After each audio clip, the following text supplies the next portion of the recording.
प्रश्नावली 5 चल रही है हमारी,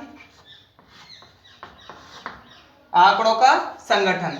5.3 पढ़ने से पहले हम इससे रिलेटेड कुछ महत्वपूर्ण परिभाषाएं पढ़ेंगे।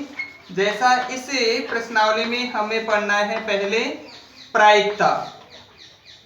यदि कुछ दैनिक जीवन में कुछ घटनाएं ऐसी भी होती है जिन घटनाओं की पहले से भविष्यवाणी करना संभव नहीं होता है, या फिर हम सामान्य भाषा में कहें तो उनके बारे में पहले से अनुमान संभव नहीं होता है।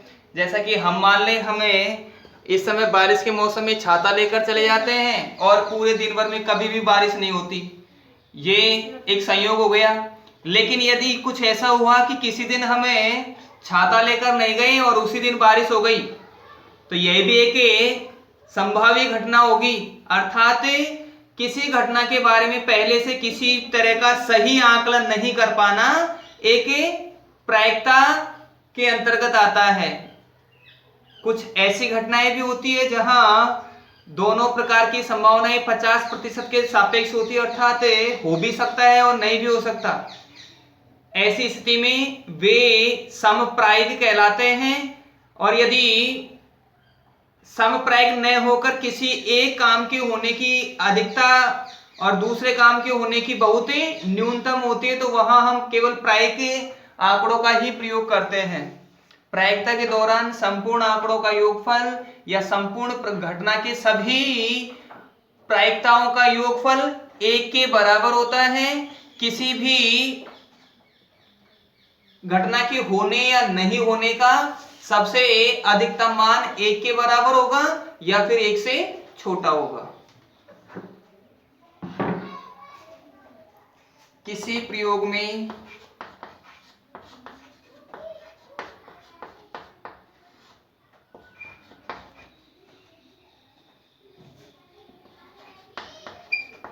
घटना के होने की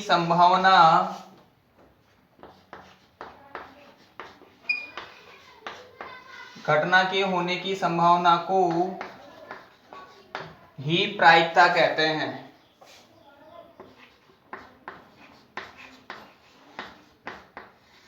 संभावना को ही प्रायिकता कहते हैं।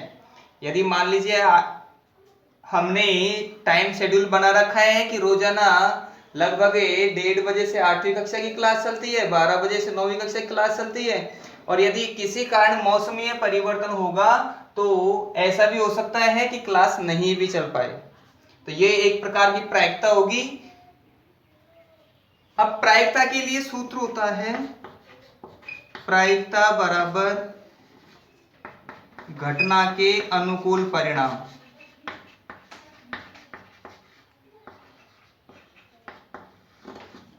घटना के अनुकूल परिणाम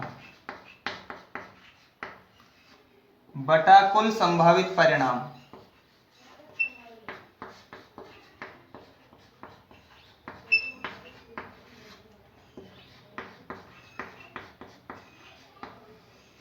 घटना के अनुकूल परिणाम हम उन परिणामों को कहते हैं जिन परिणामों को हमने प्रयोग के दौरान सापेक्षता में अपने पक्ष में लिया है।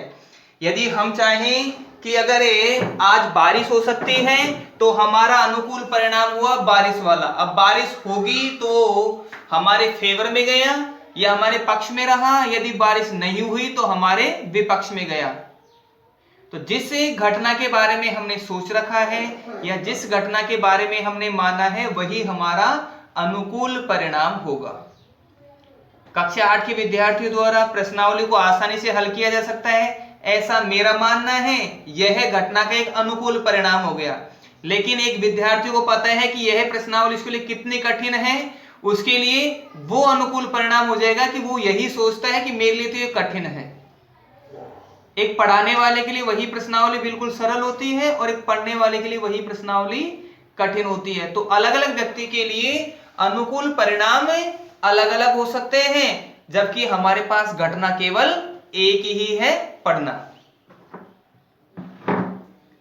अब प्रायिकता के दौरान कुछ यादृच्छिक प्रयोग किए जाते हैं। यादृच्छिक प्रयोग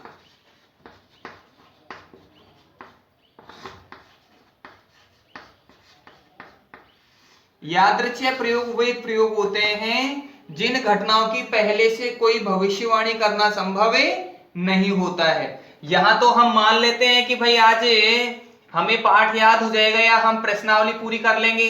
अब प्रश्नावली पूरी हो भी सकती है या नहीं भी हो सकती है, तो वो हमारी प्रायिकता होगी। लेकिन हमें पहले से ही पता लगा लें कि भाई इसके बारे में न तो ये पूरी होने वाली है और ना ही इसमें से कुछ बचेगा, तो वैसा कुछ संभव नहीं है। यादृच्छिक प्रयोग किसी घटना के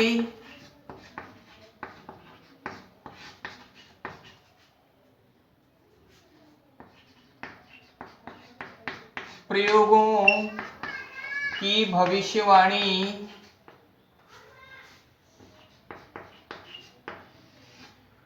संभव नहीं हो, भविष्यवाणी संभव नहीं हो,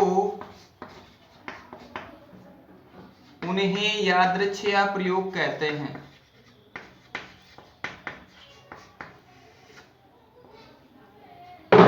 उन्हें यादृच्छिक प्रयोग कहते हैं। जैसे मान लीजिए बारिश आ रही है और हम कहेंगे आज तो तेज बारिश आ गई, तो एक यादृच्छिक प्रयोग नहीं हुआ, क्योंकि बारिश तो पहले से आ रही थी, तेज भी हो सकती है। लेकिन यदि बारिश नहीं आ रही है और फिर भी हम कह रहे हैं कि बारिश आएगी, तो ये हमारे लिए एक यादृच्छिक प्रयोग होगा। उस समय बारिश संभव भी हो सकती है और संभव नहीं भी हो सकती है। हमारे पास एक थैला हो और उस थैले में हमने विभिन्न प्रकार की गेंदें रखी गई है।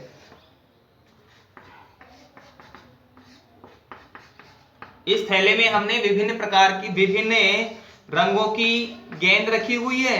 अब हम इसमें बिना देखे कोई एक गेंद निकालना चाहते हैं। अलग अलग रंगों की हो सकती है, लाल, काली, हरी, पीली, गुलाबी, सफेद। हमें कहा नहीं गया है कि इस थैले में देखकर कोई गेंद निकालनी है। यदि हमने बिना थैले में देखे ही कोई एक गेंद निकाल ली, तो जरूरी नहीं है कि वो गेंद काले रंग की ही हो, वो सफेद, हरे, पीले, गुलाबी, किसी भी अन्य रंग की हो सकती है। हम दूसरी बार में कोई गेंद निकालेंगे तो वो भी जरूरी नहीं है कि दूसरी बार में गेंद निकाली गई होगी वो सफेद रंग की होगी, वो पीली, हरी, गुलाबी किसी भी रंग की हो सकती है। लेकिन मान लीजिए हमारे पास में टोटल 10 गेंद हो गई, उन 10 गेंद में से हम 9 गेंद निकाल चुके और हमें पता है कि भाई अब केवल सफेद गेंद बच गई, केवल सफेद गेंद बच गई, तो अंत में प्राप्त होने वाली गेंद सफेद होगी। ये एक बिल्कुल फैक्ट हमारा प्रयोग होगा। शुरुआती 9 प्रयोगों की भविष्यवाणी नहीं की जा सकती थी, लेकिन 10वें प्रयोग की भविष्यवाणी हम आसानी से कर सकते हैं, क्योंकि हमें पहले से पता था कि थैले में मान लीजिए 4 लाल गेंद है, 5 हरी गेंद है, 2 सफेद गेंद है।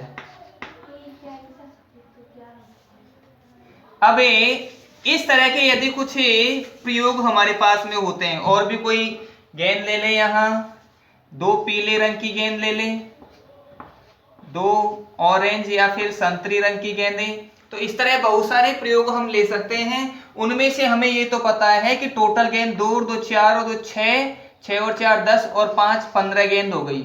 इन 15 कुल गेंदों में से हम यदि गेंद निकालेंगे तो पक्का है कि 4 तो लाल गेंदें हमें प्राप्त होगी। हमें 4 लाल गेंद प्राप्त होगी। 4 लाल गेंद प्राप्त होने के अलावा हमें 5 हरी गेंद भी प्राप्त होगी, हमें 2 सफेद भी प्राप्त होगी, 2 गेंद पीले रंग की भी होनी चाहिए और 2 संतरी रंग की या ऑरेंज कलर वाली गेंद प्राप्त होगी।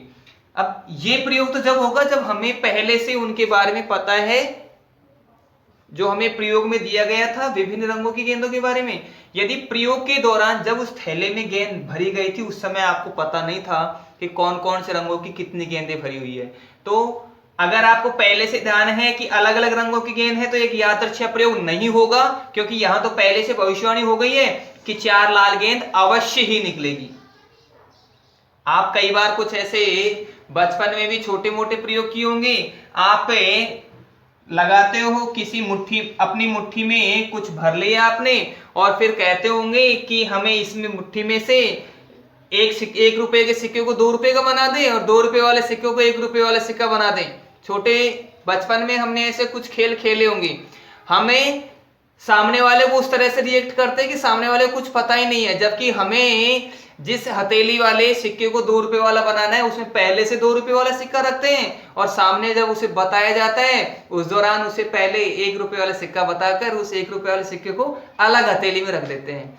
अब आपके लिए तो ये यादृच्छिक प्रयोग नहीं होगा, एक सांप्रायिक प्रयोग है कि आपको तो पहले से पता है, लेकिन जिस व्यक्ति को उसके बारे में पता नहीं है उसके लिए वो प्रयोग यादृच्छिक प्रयोग होगा। वो यही सोचेगा कि वास्तव में हो सकता है इसने कुछ जादू किया हो।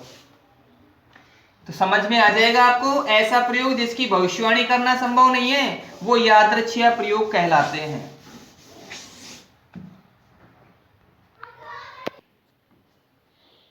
यादृच्छिक प्रयोग वह प्रयोग होगा जिस घटना में प्रयोग की भविष्यवाणी संभव नहीं हो, वही हमारा यादृच्छिक प्रयोग कहलाता है। जैसे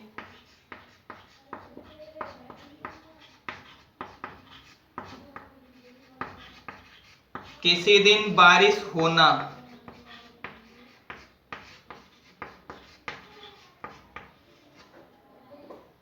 जैसे किसी दिन बारिश होना।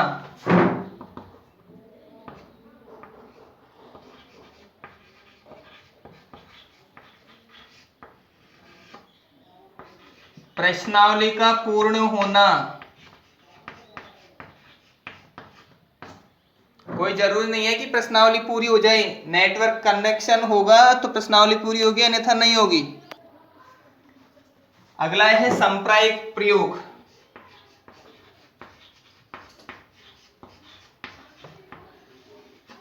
सांप्रायिक प्रयोग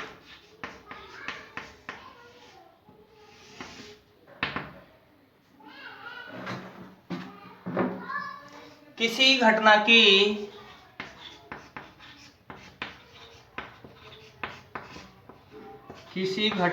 सभी परिणाम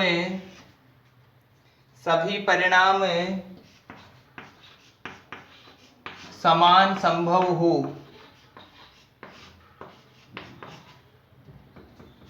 वे सांप्रायिक प्रयोग कहलाते हैं।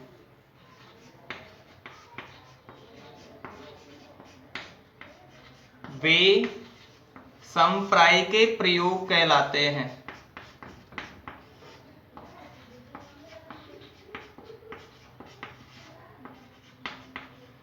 जैसे एक सिक्के को उछाला जाता है, सिक्के में 2 ही प्रयोग होते हैं, या तो चिट्टा आता है या पट आता है। इस एक को हेड और एक को टेल कहते हैं। अबे दोनों घटनाओं में से उसमें हेड भी आ सकता है या फिर टेल भी आ सकता है। एक प्रयोग आएगा, दोनों प्रयोगों के आने की संभावना 50% है। 50% हेड भी हो सकता है और 50% वो टेल भी हो सकता है। तो ये होंगे समप्रायिक प्रयोग। उदाहरण, एक सिक्के को उछालना,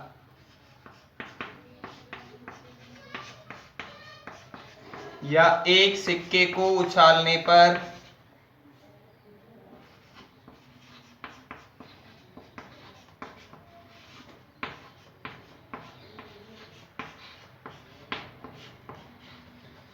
चित्त, जिसे कहेंगे हेड, या पट,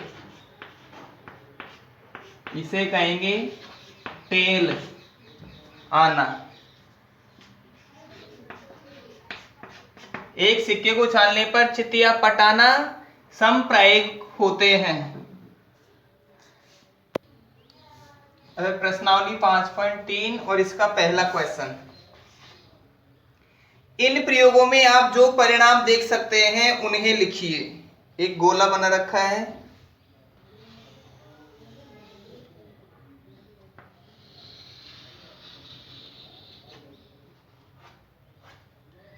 इसमें ए से लेकर और कुछ खंड बने हुए हैं।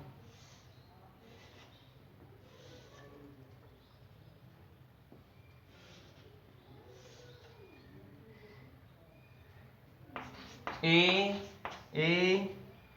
बी, सी और डी, और यहां इसमें एरो अर्थात तीर का चिन्ह बना हुआ है। पहिए को घुमाना,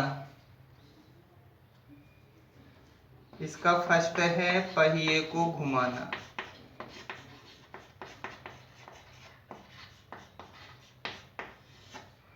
पहिए को घुमाने पर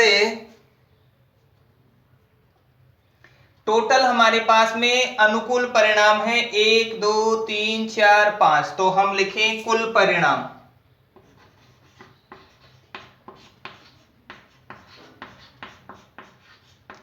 कुल परिणाम बराबर हमें प्राप्त है 5। अनुकूल परिणाम वह परिणाम होगा जिस परिणाम के बारे में हम सोच रहे हैं, क्योंकि तीर का चिन्ह बी वाले पर है, इसलिए हमारा अनुकूल परिणाम होगा बी। अनुकूल परिणाम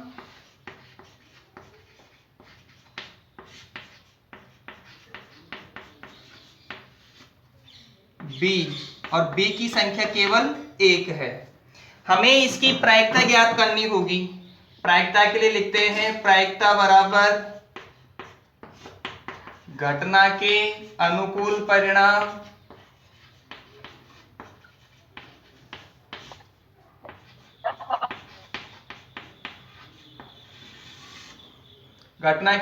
परिणाम बटा कुल संभावित परिणाम।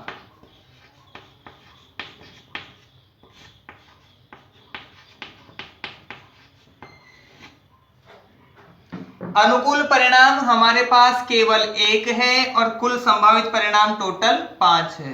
तो प्रायिकता इस पहिए को घुमाने पर बी प्राप्त होने की प्रायिकता होगी 1/5। अर्थात स्पष्ट है कि 5 जगह यदि इस पहिए को रोका जाएगा तो एक बार ए बी जरूर प्राप्त होगा।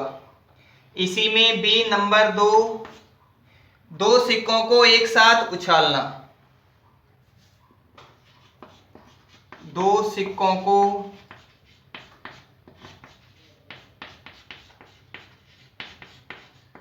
एक साथ उछालना। अब दो सिक्कों को एक साथ उछालने पर निम्न परिणाम प्राप्त हो सकते हैं। दो सिक्कों को एक साथ उछालने पर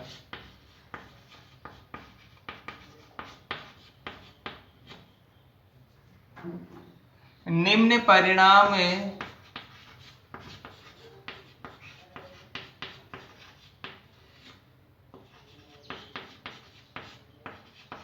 प्राप्त हो सकते हैं। ऐसा हो सकता है कि दोनों सिक्कों को उछालने पर टी आ जाए, टी फॉर टेल, अर्थात दोनों में पट प्राप्त हो जाए। ऐसा भी हो सकता है दोनों में हेड आ जाए। एक प्रयोग ऐसा भी हो सकता है कि एक में हेड आ जाए और एक में टेल आ जाए, या फिर ऐसा हो सकता है कि पहले वाले में टेल आ जाए और बाद वाले में हेड आ जाए। तो दो सिक्कों को यदि एक साथ उछाला जाएगा तो हमें 4 परिणाम प्राप्त होते हैं। कुल परिणाम बराबर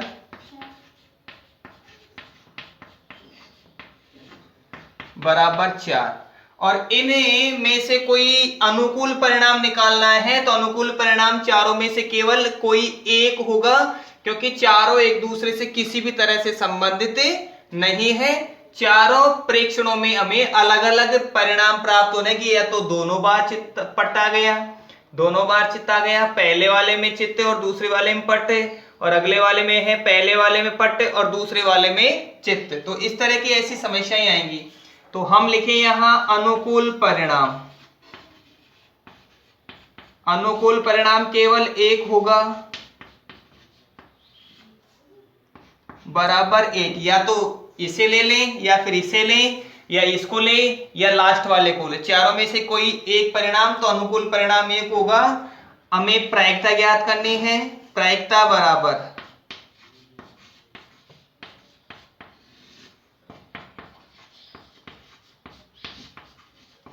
घटना के अनुकूल परिणाम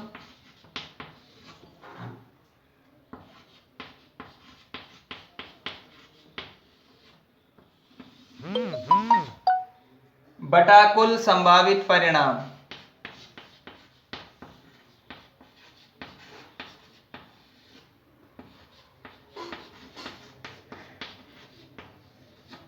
घटना के अनुकूल परिणामों की संख्या बराबर 1 और कुल संभावित परिणामों की संख्या 4। अतः प्रायिकता होगी 1/4।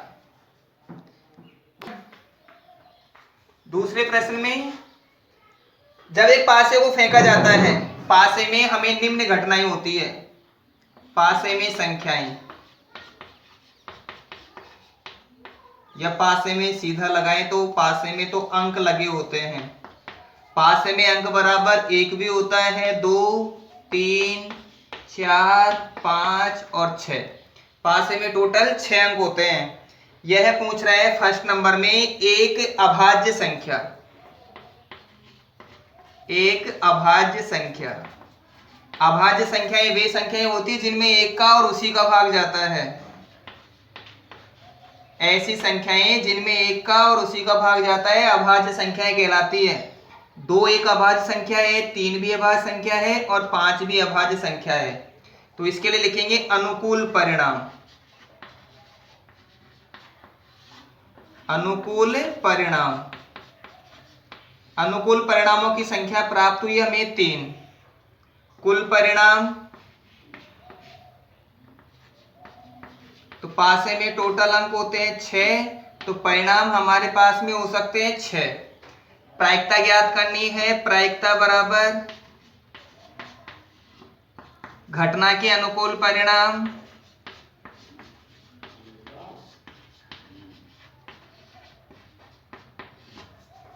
घटना के अनुकूल परिणाम बटा कुल संभावित परिणाम।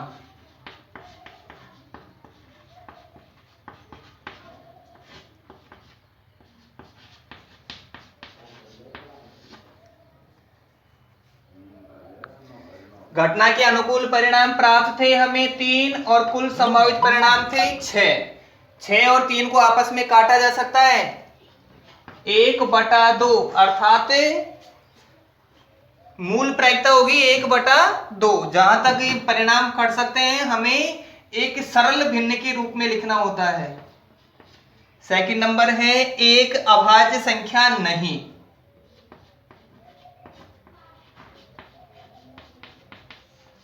एक अभाज्य संख्या नहीं,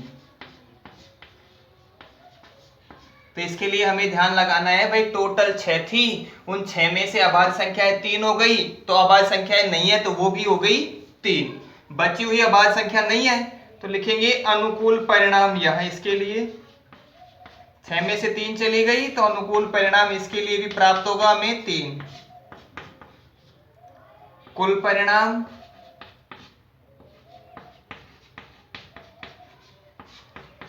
कुल परिणाम है 6। प्रायिकता बराबर वही घटना के अनुकूल परिणाम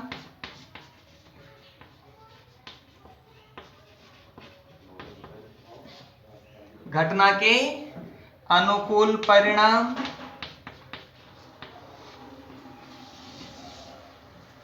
बटा कुल संभावित परिणाम।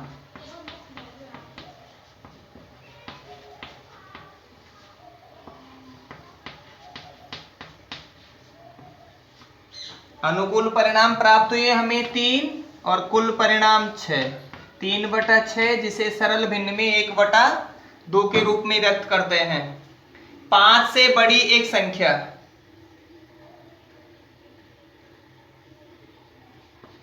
ये फर्स्ट का ही बी नंबर वाला था और ये सेकंड का ए नंबर वाला। 5 से बड़ी एक संख्या,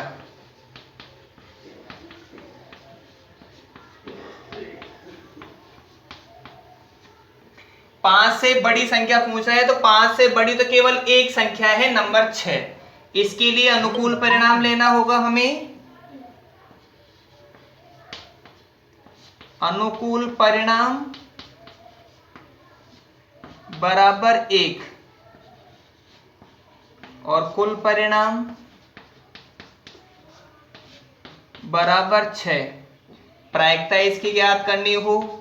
एक ही प्रश्न में हम उस सूत्र को 2 बार लिख चुके हैं, अतः अब हमें सीधा भी आगे बढ़ना पड़ सकता है तो हम लिखेंगे 1/6, क्योंकि प्रायिकता के लिए वही सूत्र था, घटना के अनुकूल परिणाम बटा कुल संभावित परिणाम।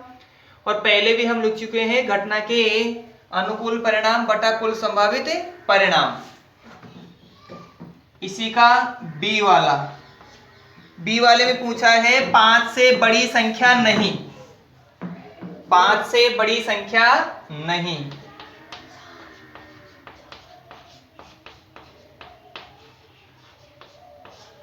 पांच से बड़ी संख्या नहीं, तो हमें 5 से बड़ी संख्याएं नहीं होनी चाहिए वो पूछा है। तो 5 से बड़ी तो केवल एक संख्या है, 5 से बड़ी केवल एक संख्या है और 5 स्वयं है तो बड़ी नहीं है, इसका मतलब वो छोटी होनी चाहिए। बराबर के लिए भी नहीं कहा, तो अनुकूल परिणाम लेंगे हम यहां 5 के स्थान पर 4।